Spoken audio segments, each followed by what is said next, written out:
It's my pleasure to once again channel Eric Nordman and to be introducing someone who is actually my boss, the chair of our board of directors. And Bill Arnone, you've heard already yesterday, those of you who are here, and know that Bill is quite the national expert on Social Security issues, so you'll really be hearing the best of the best today about Social Security and financial planning. And hopefully you'll have a lot of information to distill, and if you stick around, you'll see on your table I put a little postcard. This video is only 3 minutes long, but we think it sort of is a great supplement to what you might be telling people, and you're welcome to use it on your own websites or link to it or whatever, and you'll see that we tried our best to represent in a pictorial way the importance of Social Security benefits and working until you have to take them.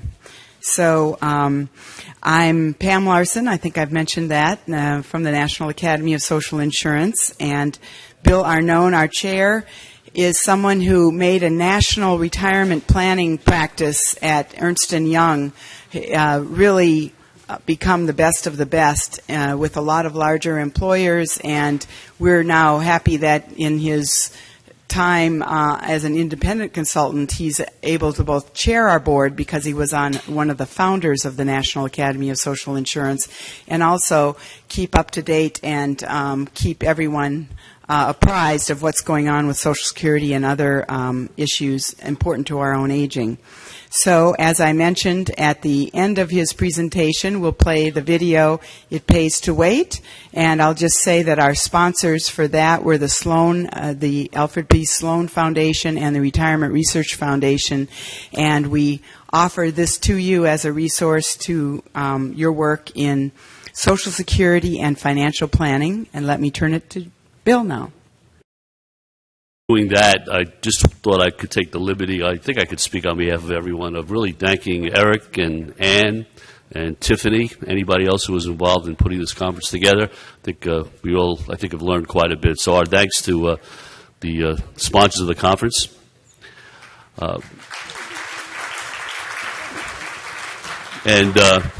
They've done us a great service in many ways, not the least of which, as you've heard from all of us, life expectancy is one of the key variables in planning for retirement, and the shorter your life expectancy, the easier the planning is.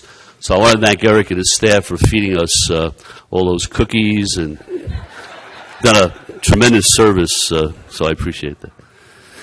So about more years than I care to remember, I got to speak at my very first conference.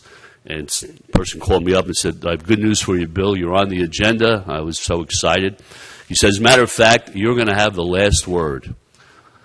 And I said, that's a great way of telling me that I'm going at the end of the conference. So I want to thank you for giving me the last word. And thank you for all of you for staying this long. I think there's one thing worse than being the last speaker on the second day of a conference. That's to be the last speaker before the cocktail hour on the first day of a conference. So I feel a little bit lucky on that. So what I'm going to do now is talk about the role Social Security plays in financial planning, with the subtext being the debate on how to maximize your benefit. And it will culminate, as Pam said in the video, that really will highlight that. So what role does Social Security play in financial planning? As you're going to hear, it's more than just retirement. People focus on the retirement part of Social Security for good reason. That's the one that almost everyone gets at some point. But there are other benefits built in that I don't want to minimize. I want to tease them out a bit. There's the spouse benefit. And by the way, it's not just the current spouse. There's also the ex-spouse benefit, which I'll talk a little bit about as well. There's survivor protection, which is Social Security's own form of life insurance, except instead of it being paid as a lump sum, which most life insurance policies do, it gets paid as a monthly benefit to the survivor. And then there's disability insurance, which, as you'll see, most people on their own do not provide that. So this is one of those protections that are built into Social Security's automatic protection. As a retirement benefit, I always like to compare it to what people know, which are pensions. And it has some very important features. Number one, it's portable. No matter how many different employers you have, they're all part of the same system, and you take it from one employer to the other. So there's no risk of leaving an employer too early and leaving a pension benefit on the table. That can't happen with Social Security. It's guaranteed. Now, some people quibble with this, and we'll talk a little bit about the guarantee. They'll say, well, is there any constitutional protection for Social Security? And the answer, quite frankly, is no. Congress gives and Congress can take away. So to an extent, it's a guarantee that's subject to political change. But when the federal government says they're going to do it, by and large, they will do it. And if they change it, they'll usually change it prospectively, not retroactively. And it has a very important feature that's minimized today, which is its inflation-proof protection. Every year, people on Social Security get an automatic cost of living adjustment. We'll talk a little bit about that value in Social Security. And then there is an administration that governs Social Security. I like to call it the best agency in the federal government, Social Security Administration. They're consumer-friendly, not to be confused with another federal agency that we all never want to hear from, and that's, as you know, the Internal Revenue Service. This is a very, very different type of agency. And if you had any dealings with them, I hope you have found that they are as user-friendly as possible. They provide automatically to everybody over 25 a Social Security statement, which I'm going to talk about in terms of its pluses and minuses. And then it has one of the better websites, I think, in government with a lot of helpful tools. So it's a very good resource that I hope all of you are familiar with for yourselves and for clients you might be dealing with. So more than just retirement, over 50 million beneficiaries today, and retirement and dependents of retirees make up 69% of the beneficiaries. Survivors, and these include widows, widowers, and children, are 14%, and disability recipients and their dependents are about 17%. So bottom line is 1 in 3 is not a retiree. So it's not just a retirement program. That's the main part of it, but it's more than just retirement. Benefits are being cut, however, more than people realize. And this is one of those things where I get asked, why have we made Social Security sacrosanct? Why can't it be subject to cuts? And my answer is people gave it the office already. As a result of the 1983 amendments, which were done on the eve of a financial crisis, those cuts enacted in 1983 and some additional cuts 10 years later are phasing in. So as I said yesterday, they're not being felt completely now. Some people don't even think they're real. They think they're proposed, but they're built into the law. And by 2050, the result of these changes is about a 23 to 24% reduction in Social Security benefits that are affecting future retirees who would have had bigger benefits without these cuts. So I don't think we can minimize the fact that Social Security has already been subject to very significant reductions in benefits. What are some of the cuts? The retirement age was raised to age 67 for anybody born 1960 and later. That's a 13.3% benefit cut. The benefits used to be tax-free. You got to keep 100%. Now, depending on your income, they're subject to taxation. Up to 85% of the benefit is subject to taxation. And that can be a benefit cut of as much as 8.8%, depending on your tax bracket. A sleeper clause was put into the amendments in 1983. They said, we're not going to reduce the cost of living adjustment. We're just going to delay it by 6 months. And that has a long-term compounding effect that results in another 1.4% reduction in the benefit. So you add it all up, you'll see it's about a 23.5% potential maximum reduction in benefits for mostly new and future beneficiaries. And yet, with this whole focus on the benefit cut side of the equation, there was no effort to increase contributions from workers or employers as a result of those changes. The only additional revenue boost was that when the IRS collects taxes on the benefit, those get transferred into the Social Security system. So those are dedicated income taxes that go right back to Social Security, and they keep going up in value to the trust fund every year. So let's take a look at the spouse benefit. This is something I think we aren't looking at enough and how it's changed. Baby boom women will be the first generation of women to earn more Social Security benefits as workers than they have earned in the past as spouses. And this is a major change in the role of women in Social Security. There is no other retirement plan I'm aware of that pays a spouse a benefit while the other spouse, the worker, is still alive. So this is not to be confused with survivor benefits. This is while the spouse is alive. And unlike private insurance annuities, the Social Security benefit is not reduced to account for a woman's longer life expectancy. So it's gender neutral in that sense, sometimes to the benefit of women, sometimes not. But in this case, it's to the benefit. It has survivor protection. Over 6.5 million survivors, widows, widowers, and I said earlier, children, receive benefits. And it is for most families with children, it's their largest life insurance policy. On their own, they have not purchased life insurance policies to equal the stream of income that they are likely to get from Social Security. Now, the Social Security Administration used to put this last bullet on their benefit statements, and it was removed, I'm going to say about 10 years ago, and I really felt it was important. So I say it wherever I can so people know. For a young worker, 27-year-old worker with 2 children, the Social Security survivor benefit is the equivalent of about a $400,000 life insurance policy.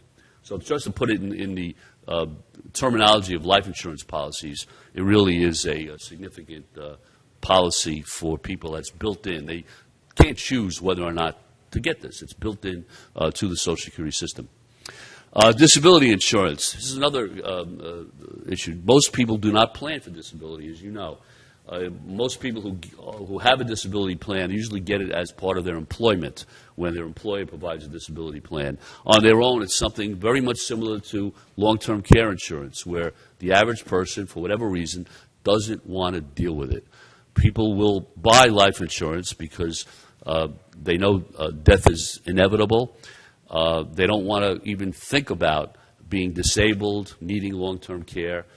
So it really is a harder sell for people on their own, and so here it's built in.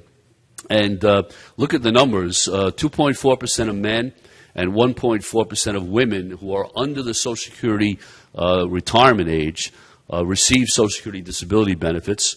Almost over 10% of men ages 60 to 64, and 7.2% of men ages 55 to 59. Now, the Social Security Disability Insurance Program will be in the news a lot in the next few months. Why? The Disability Trust Fund itself will be depleted in the year 2016. I think we know that now with certainty. So something has to give.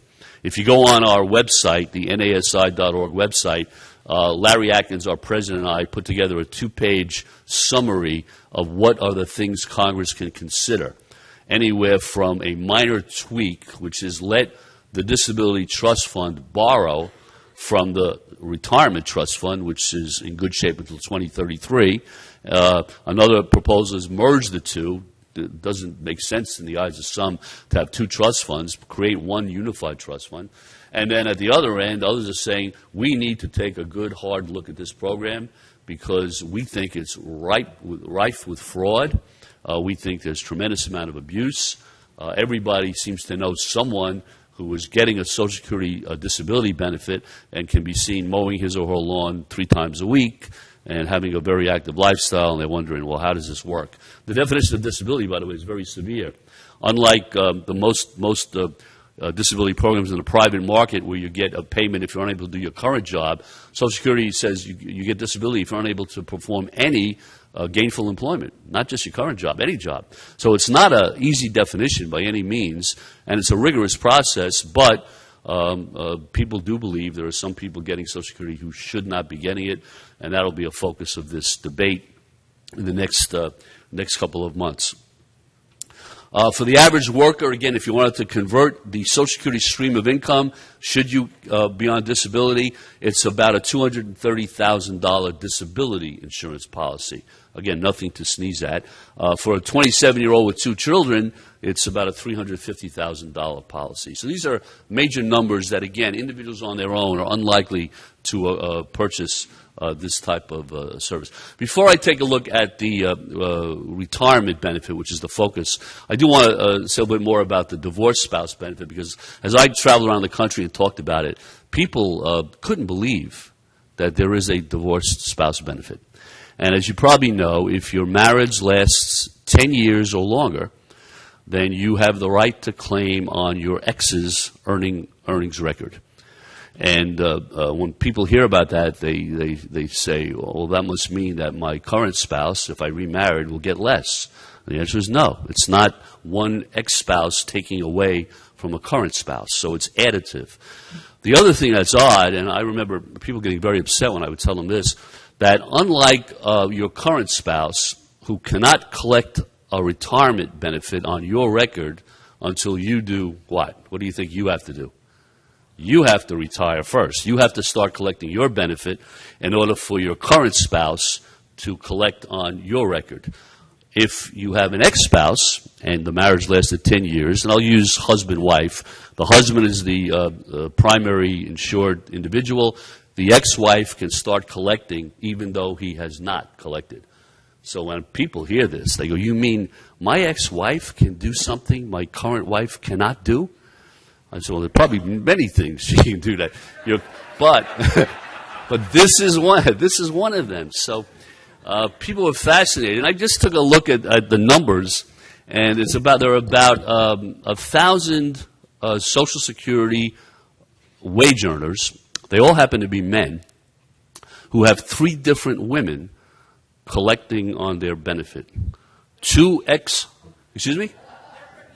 They're all from the same, oh, no. That's 2 of them are ex-spouses, ex-wives, and 1 is the current wife.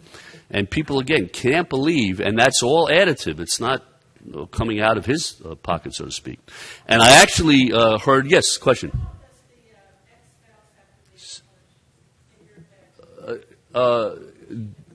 Is 60. Yeah. Well, that's a good point. If she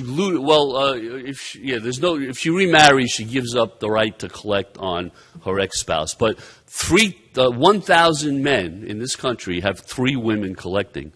And I actually heard an interview with a man, this is on a radio, who declared he was going to break the record and get 4 women. This man, I'll never forget this interview.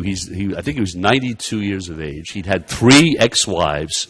He'd just taken his 4th wife. I think she was 25.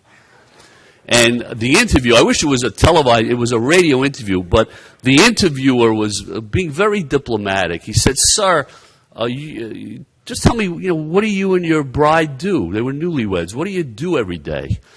He said, well, we're creatures of habit. We play golf every morning. We go bowling every afternoon, and we go square dancing every night.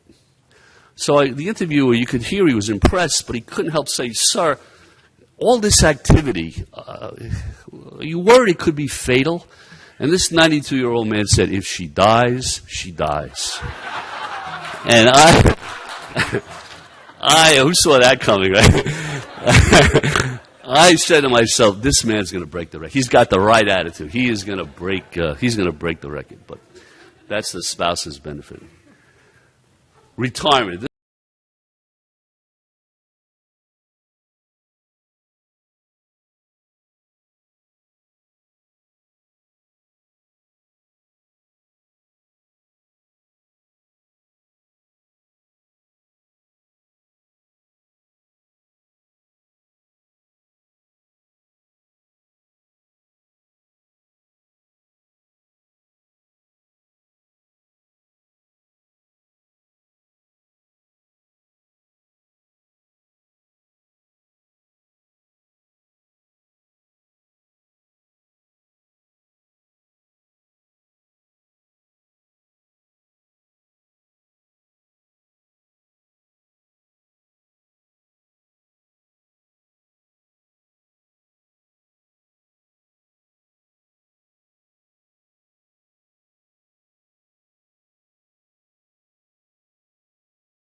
just a matter of time before Congress says, "Ooh, wait a minute, let's get this out of here." Again, no one thinks they could get it out retroactively. So being grandfathered becomes the key. The moment you can do it, if it makes sense for you to do it, then you do it. Now, for some people, it just doesn't work because they can't suspend. They need the Social Security. And who do you think takes the most advantage of this? Higher income retirees. They've got the financial planners who are on top of this. They show them how to do it. So it is having a disproportionate impact on those with the most income. But it's there. And if it's there, financial planners will say, my obligation to my client is use every device legally available, and this is legal. It may be questionable, but it's legal. So that's one way to answer the question, should I begin collecting? This is that you file, but you don't collect. You file and suspend. The one that affects more people, though, is this issue of when should I start my benefit? Not considering the impact on my spouse, considering me. In the old days, when I would do retirement seminars all around the country, I would often have someone from the Social Security Administration present the Social Security part of the seminar.